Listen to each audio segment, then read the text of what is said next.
Hello and welcome to this video जहां हम सीखने वाले हैं fundamentals of marketing step by step आसान भाषा में बिल्कुल शुरू से। उसके पहले मैं दो ज़रूरी बातें कहना चाहूँगी। पहला ये कि अगर आप इस वीडियो तक आए हैं तो मतलब कहीं ना कहीं आप आपका करियर डिजिटल मार्केटिंग के फील्ड में देख रहे हैं। तो एक सजेशन है कि डिजिटल मार्केटिंग में डायरेक्टली जंप करने से पहले मार्केटिंग के कोर कंसेप्ट्स क्लियर कर लीजिए। इस वीडियो को देखते हुए हर थोड़ी थोड़ी देर में आपको रियलाइज़ होगा कि क्यों डिजिटल मार्केटिंग से पहले मार्केटिंग को समझना बहुत ज़्यादा ज़रूरी है। एक एग्जांपल देती हूँ कि मान लीजिए एक डिजिटल मार्केटर है जो यूट्यूब मार्केटिंग कर रहा है, इंस्टाग्राम पे प्रमोशन कर रहा है, गूगल एसईओ कर रहा है, कंटेंट मार्केटिंग कर रहा है। इन सब में कॉमन क्या है? पहला ये, इन सब में कॉमन है मार्केटिंग। दूसरा, हर इस प्लेटफॉर्म पे कॉमन होगा एक प्रोडक्ट का होना।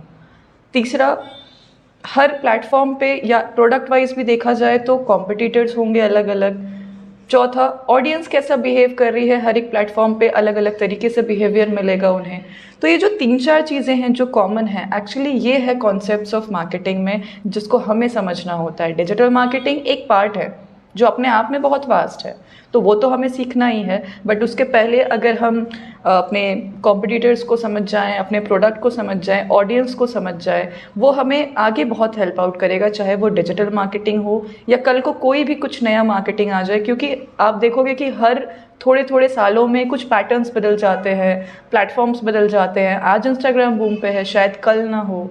तो इसलिए ट्राई कीजिए कि आपके जो फंडामेंटल्स है वो क्लियर हो जाए, बाकी तो अपने आप आसानी से होने लगता है।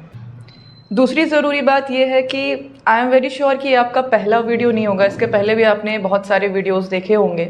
कई बार तो हम दिन के 25-25, 50-50 वीडियोस देख लेते हैं। हम सुबह एसईओ देख रहे हैं, दोपहर में देख रहे हैं फेसबुक पे ऐड कैसे लगाना है, शाम को देख रहे हैं कंटेंट किस तरीके से अच्छे से लिखना है। तो ऐसे में क्या होता है कि हमें लगता है हमें चीज़ें समझ में आ गई हैं और हम प्रैक्टिस करना स्किप कर देते हैं। तो आप कहीं से भी वीडियोस देखिए। पहली बात तो दिन में 25-25, 50-50 वीडियोस मत देखिए। आप कहीं से भी वीडियोस देखिए, एक सीरीज़ पकड़ लीजिए किसी की, बट साथ ही साथ प्रैक्टिस ज़रूर कीजिए। अगर आप प्रैक्टिस नहीं कर रहे हैं, वो सारा कुछ काइंड ऑफ वेस्ट हो जाता है और हमें लगता है कि हमें आ तो गई है digital marketing, but as such ऐसा रहता नहीं है। जब हम वापस कभी अप्लाई करने जाते हैं, बहुत गैप आ चुका होता है उस चीज़ में।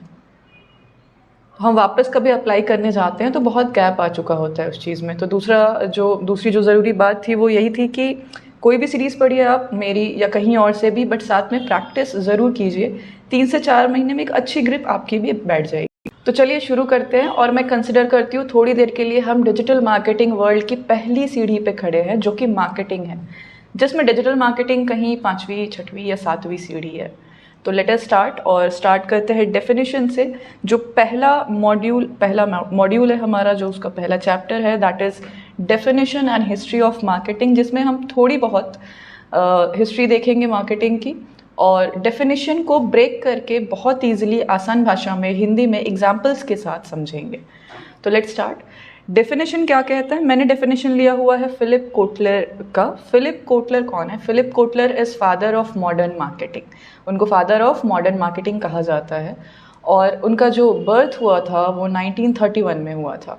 ये याद करने की ज़रूरत नहीं है उनका बर्थ कब हुआ था। ये बताने का मतलब ये है कि the person who was born in 1930s, जो उस वक्त आया हुआ था, आज वो फादर ऑफ मॉडर्न मार्केटिंग कहलाता है। आप उनके बारे में पढ़िएगा गूगल पर, उनके कॉन्ट्रीब्यूशंस बहुत रहे हैं मार्केटिंग को लेकर के। और उनका जो डेफिनेशन है that is a landmark definition. अगर आप उस डेफिनेशन को समझ जाएं, उसके कॉन्सेप्ट को समझ जाएं, तो आपके लिए आधा काम आसान हो जाएगा आने वाले टाइम में जब आप डिजिटल मार्केटिंग परफॉर्म करेंगे। तो डेफिनेशन को देखते हैं। डेफिनेशन क्या कहता है? डेफिनेशन कहता है कि marketing is science and art of exploring, creating, delivering value to satisfy customers need at profit. ये बहुत भारी हो गया, इसमें आपको एकदम डायरेक्ट जंप नहीं करना है। इसे हम तोड़ कर आसानी से समझते हैं, एग्जाम्पल्स के साथ समझते हैं एक एक चीज़। तो पहला है marketing is science. Marketing science किस तरीके से है? अब जो लोग फिजिक्स, केमिस्ट्री, मैथ्स, बायोलॉजी छोड़कर आए हैं कि अब मार्केटिंग के फील्ड में घुसना है, उनके सामने फिर से साइंस आ गया। तो ऐसा कुछ बहुत डेप्थ में नहीं जाना है। साइंस का मतलब है यहाँ पर फैक्ट। मार्केटिंग हवा में नहीं होती है, मार्केटिंग फैक्ट्स पर चलता है, मार्केटिंग कैलकुलेशंस पर चलता है, मैथमेटिकल कैलकुलेशंस पर चलता है। आप हवा में मार्केटिंग नहीं कर सकते हैं। मैं एग्जांपल देके बताती हूँ। जैसे मान लीजिए कि आप एक डिजिटल मार्केटर बनते हैं कल को, और आपको एक क्लाइंट मिलता है जिनका काम है ब्रेड बनाने का, ब्रेड बेचने का। आपने मार्केटिंग स्टार्ट की है उनकी, और जब कोई क्लाइंट आपको काम देता है तो एक बैक ऑफ द माइंड उसके रहता है कि यार अभी तो मैंने डिजिटल मार्केटिंग इसकी शुरू करवा दी है, या अभी तो मैंने इसकी मार्केटिंग शुरू करवा दी है, तो आने वाले टाइम में कहीं ना कहीं मेरे कस्टमर्स बढ़ जाएंगे। ब्रेड की एक क्वालिटी है, एक बैड क्वालिटी कह सकते हैं, कि 3 से 5 दिन का उनका एक पीरियड होता है, उसके बाद एक्सपायर हो जाता है। तो आपके क्लाइंट के दिमाग में एक बात आती है, वो आपसे पूछता है कि आने वाले 1-2 महीने में तो कस्टमर्स हमारे बढ़ जाएंगे क्योंकि आप अभी मार्केटिंग संभाल रहे हैं, तो आने वाले टाइम में हमें कितना ब्रेड बनाना पड़ेगा, किस हिसाब से मैं तैयारी करके रखूं। अगर वो ज़्यादा बनाते हैं तो वेस्ट हो जाएगा क्योंकि एक्सपायर हो जाता है। अगर वो कम बनाते हैं तो आपके मार्केटिंग के बाद जितने नए लोग आएंगे वो कहीं वापस ना चले जाएं, बिना प्रोडक्ट लिए खाली हाथ ना वापस चले जाएं, विल खराब होगा। Being a digital marketer, being a good digital marketer, इसका जवाब आपके पास तभी होगा जब आप कैलकुलेटेड वे में या डेटा को देखते हुए आप कहाँ पे मार्केटिंग कर रहे हो, उन चीज़ों का एनालिसिस करते हुए अगर आप मार्केटिंग करेंगे तो ही आपके पास एक सॉर्टेड जवाब होगा जो आप उनको दे पाएंगे, ना कि जस्ट पोस्टर्स बनाया, सोशल मीडिया पर डाला और हो गया मार्केटिंग। तो इसीलिए जो पहला टर्म है मार्केटिंग के डेफिनेशन का, जो फिलिप कोटलर ने दिया हुआ है कि marketing is science, based on facts, it is based on analysis, it is based on calculations, हवा में नहीं होती है। दूसरा हम देखते हैं मार्केटिंग इज आर्ट। इसके कई सारे पहलू होते हैं, मैं एक एग्जांपल देके आपको समझाती हूँ, जिसमें एक ह्यूमन बिहेवियर को हम हाईलाइट करेंगे। Human behaviour, human psychology art का पार्ट होता है। तो मान लीजिए कि बहुत सिंपल सा एग्जांपल है कि गर्मी का मौसम है और आपको कोई बिज़नेस करना और आप स्वेटर्स बना रहे हो, स्वेटर्स बेच रहे हो, नहीं बिकेगा ना, गर्मी का टाइम है। बट आप वही चीज़ ठंड में करो तो बिक जाएगा। सिंपल सी चीज़ है कि आप किस तरीके से ऑडियंस की साइकोलॉजी या ह्यूमन की साइकोलॉजी, जिनको आप बेचोगे सामान, सामान जिनके सामने रखोगे, उनको जब आप एनालाइज कर पाते हो, जब आप उन्हें पढ़ पाते हो इस तरीके से। और भाई काफ़ी पॉइंट्स होते हैं मार्केटिंग का आर्ट वाला जो पर्सपेक्टिव है उसको लेकर के। That is how understanding the human psychology works. So understanding the art is very much important. Next हम आते हैं, that is creating a value. Value कहाँ क्रिएट करनी है? वैल्यू क्रिएट करनी है कस्टमर्स के लाइफ में। वैल्यू बहुत सारे अलग अलग तरीके की होती है। आप अपने घर में कोई भी एक सामान उठा लीजिए जो आपने ख़रीद के लाई होगी, वो आपके लाइफ में कहीं ना कहीं कोई ना कोई वैल्यू ज़रूर क्रिएट करी होगी। लाइक अगर टूथपेस्ट है तो आप ब्रश करते हो, साबुन है, सेंट है, शैम्पू है, कूलर है, फ्रिज है, एसी है, हर एक सामान अगर आप घर पे उठाओ तो वो आपके लाइफ में वैल्यू ऐड कर रही है। तो मार्केटिंग एक ऐसी एक्टिविटी है जिससे आप अपने कस्टमर के लाइफ में, आप ऑडियंस के लाइफ में कहीं ना कहीं वैल्यू क्रिएट करते हो। हमेशा ये प्रोडक्ट को लेकर के नहीं होता है, सर्विस को लेकर के भी होता है। मान लो किसी के ऑनलाइन क्लासेस है तो ही और she is giving the classes, वो एक वैल्यू क्रिएट कर रहा है।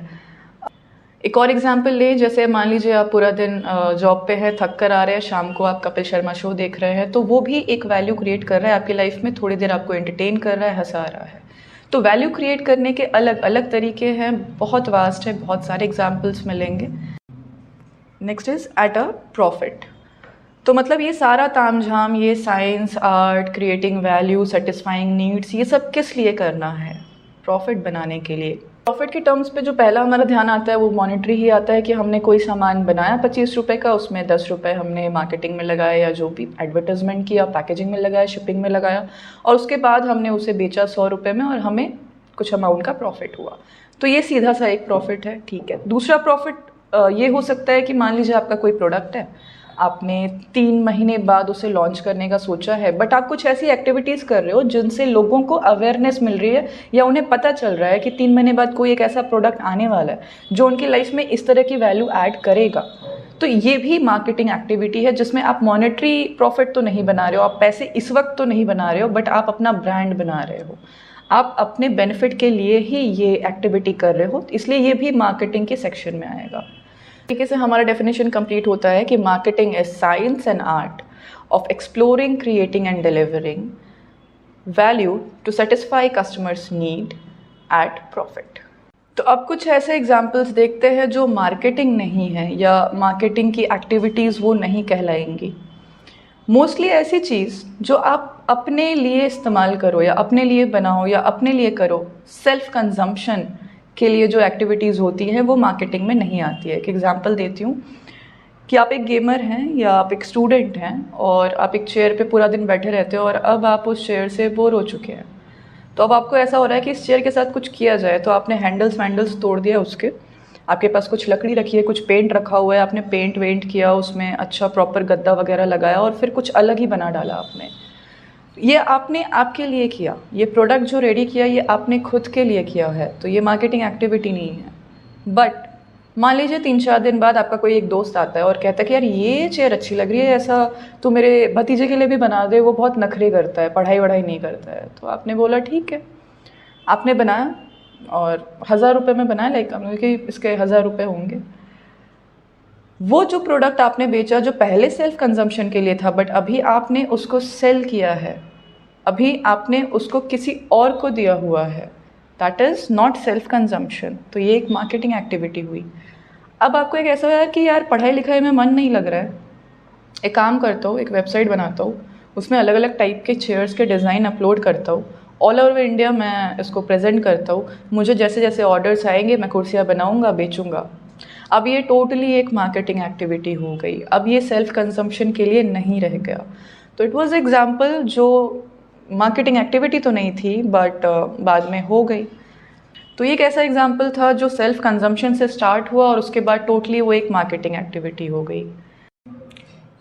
तो that is all in today's video. अब इस टॉपिक को अगर आपको प्रैक्टिस करना है, आपको और भी ज़्यादा एग्जाम्पल्स देखने हैं, आपको ब्रांड रिलेटेड एग्जाम्पल्स देखने हैं, फिर आपको कोई एक्सेप्शंस देखने हैं, तो इस पे मैंने एक प्रैक्टिस सीरीज़ बनाई हुई है, वो आप ले सकते हो। लिंक जो है वो डिस्क्रिप्शन में मैंने दिया हुआ है, उससे आप मुझे कनेक्ट हो सकते हो। आप अपने रिक्वायरमेंट्स भी बता सकते हो कि आपको और क्या पढ़ना है इसके अलावा भी, अगर आपने ये सारी चीज़ें कंप्लीट कर ली हैं। एंड तब तक के लिए थैंक यू। और कल नेक्स्ट जो इसका चैप्टर है that is 4 P's of marketing, वो पढ़ने को मिलेगा हमें। और उसमें ऐसा है कि लाइक 4 P's ऑफ मार्केटिंग क्यों ज़रूरी है, तो जब भी हम कोई एक्टिविटी स्टार्ट करते हैं मार्केटिंग की, सबसे पहली चीज़ हमारी होती है एक marketing strategy banana. Without a strategy आप किसी बिजनेस को ग्रो नहीं कर सकते हो। तो मार्केटिंग स्ट्रैटेजी किस तरीके से बनाई जाती है, किस तरीके से ये 4 P's ऑफ मार्केटिंग को ध्यान में रखना है, ये सारी चीज़ें हम कल समझेंगे एग्जाम्पल्स के साथ। एंड तब तक के लिए थैंक यू सो मच।